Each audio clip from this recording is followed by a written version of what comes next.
غلام نبی آزاد نے کشمیری پنڈتوں کے تعلق سے بیان دیا ہے. انہوں نے کہا کہ کشمیری پنڈتوں نے کشمیری زبان کو زندہ رکھا ہے. کشمیری پنڈتوں کی دیگر ممالک سے زبان کے اصلاح کو لے کر کال آتی ہے.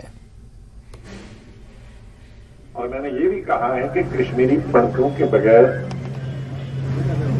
کشمیر ادھورا ہے.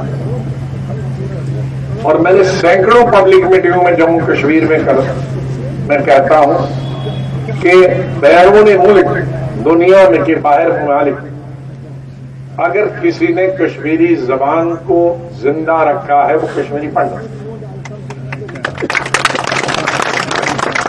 اور اس کی وجہ کہاں سے معلوم ہو؟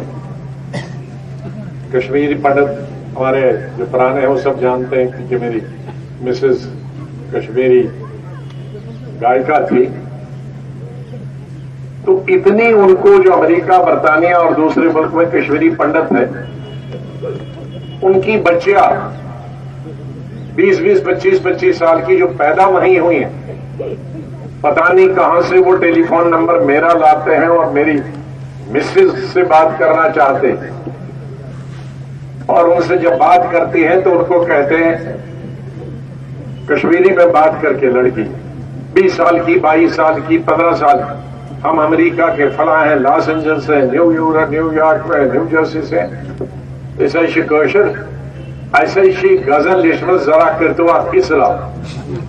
اصلاح کا مطلب ہوتا ہے اس کو ذرا ٹھیک کرو وزن برابر کرو. مجھے آج تک دوسرے کسی کمیونٹی کا یا بھائی کا یا دام کا کوئی بہن مسز کو فون ان کو یہاں سے فون آسان ہے باہر وہ رہ سکتے ہیں وہ بھی کرا سکتے تھے لیکن صرف کشمیری پر